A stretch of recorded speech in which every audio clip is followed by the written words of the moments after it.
দার্জিলিংয়ে আমরা যতবারই এসেছি ততবারই মহাকালের মন্দিরে পুজো দিয়েছি। এবারও তার কোনো ব্যতিক্রম হয়নি। আমরা যেদিন এসেছি তার পরের দিন প্রচণ্ড বৃষ্টি হওয়ায় আমরা আসতে পারিনি। আজকে বৃষ্টিপাত সামান্যই, রোদও উঠেছে একটু, তাই আমরা মহাকাল মন্দিরের দিকে গেছিলাম এবং সেখানে পুজোও দিয়েছিলাম।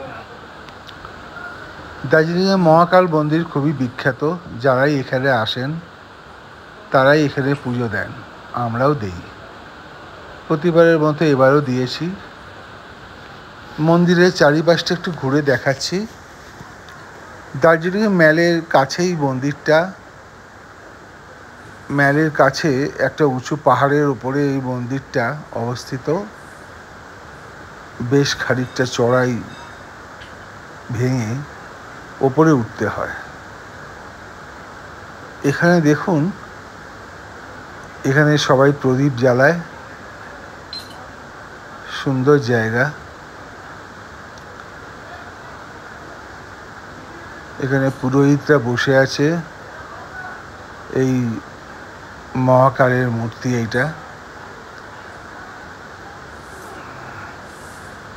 আমরা এখানে প্রায় আসি, মানে যখনই দার্জিলিং আসি তখনই আমরা এখানে আসি। ওপরে একটা বাঁদর ঘুরে, এখানে প্রচুর বাঁদর আছে আর কুকুর আছে, কিন্তু তারা ডিস্টার্ব করবে না আপনাকে।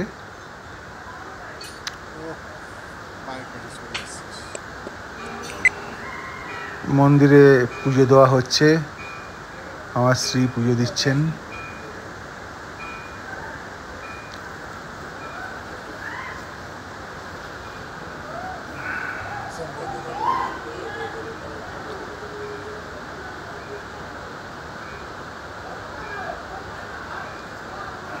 পুজো দেওয়ার পর সেই প্রদীপের শুদ্ধ অগ্নিস্পর্শ আমরা মাথায় নিলাম। মন্দিরের ঠিক সামনেই একটা মূর্তি আছে,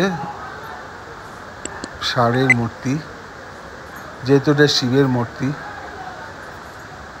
মন্দিরের চারপাশে অনেক মূর্তি আছে, অনেক ছোট ছোট মন্দির আছে প্রধান মন্দিরের চারপাশে, সেখানেও আমরা গেছিলাম।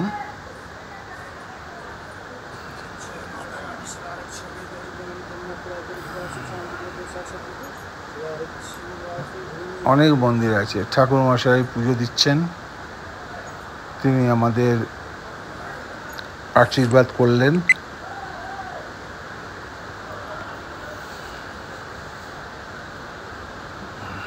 এইটা হচ্ছে একটা কালী মন্দির। কালী মন্দিরেও আমরা যাচ্ছি, কালী মন্দিরের দিকে।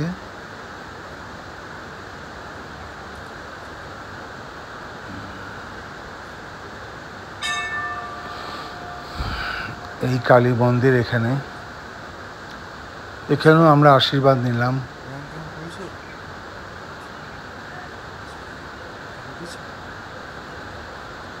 ঠাকুরমশাই কপালে তিলক পরে দিলেন।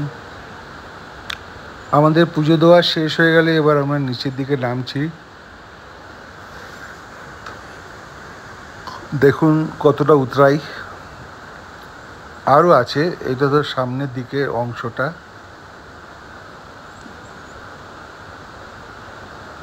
মহাকাল মন্দিরের সাথে সাথে এখানে বুদ্ধিস্ট কালচারটাও জড়িয়ে আছে।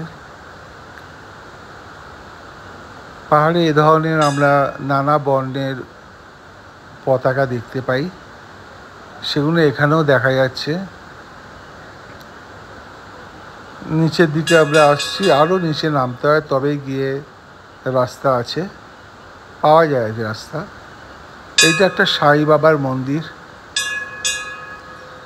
পুরোহিত মশাই ওখানে মন্দির পরিচর্যায় ব্যস্ত।